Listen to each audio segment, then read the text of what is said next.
So I grew up on the north side of Kalamazoo, Michigan, which is like a poverty-stricken area.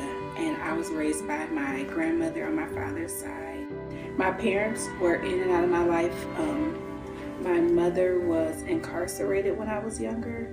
And then my father, he was around. He just kind of had like a lot of kids and a lot of stuff going on. So growing up, I was really like feisty and like really didn't take any like BS from people. Like, so I had like a no nonsense type of attitude.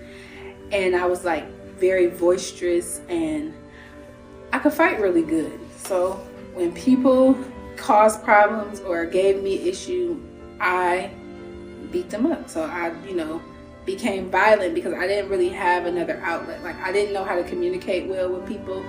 Like, when it came to like problems or problem solving, being taken out of my norm and being able to think outside in a different environment, I think it helped me become the person I am today. I know how to resolve conflict. I know how to walk away. Like, when I was growing up, I didn't walk away from nothing. I wasn't backing down from nobody because that wasn't what I was taught. Just being in an environment where it was controlled, where, there was immediate consequences to your actions. Like, if you fought when you was in prison, you were going to the hole. And these had consequences. It affected your family. Like, if I go to the hole, I can't see my son. And these is just some of the things that I just didn't want to deal with. So I wanted to become a better person. I wanted to become a leader. I wanted to be known as, a person that can think, a person that can, get out of any situation. Therefore, when I returned back to society, I knew that no matter what situation came my way, I could get out this situation. I could think my way through this situation. I can resolve this issue without, reverting to violence or without somebody getting hurt. I created a program called GLOW, which is called Girls Loving Our Wisdom. And this is just a place where people can come and they can, like the young girls in the community, they can talk.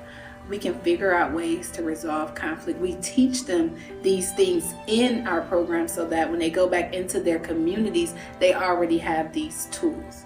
We have a program called A Mother's Love.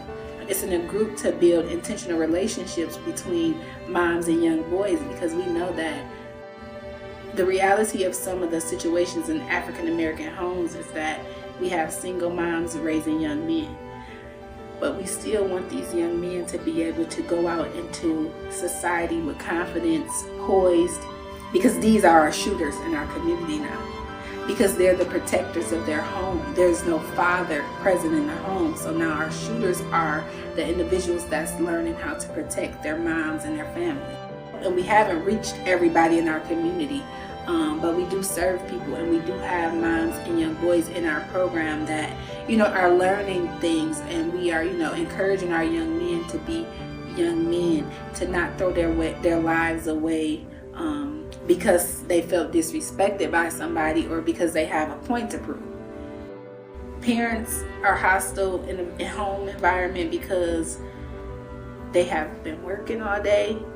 They, don't have time for themselves, so they really don't have time for their children.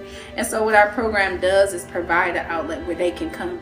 It's free. We can take them out on outings. They can enjoy themselves. I'm sure there's a lot of parents out here that want to take time to spend with their kids.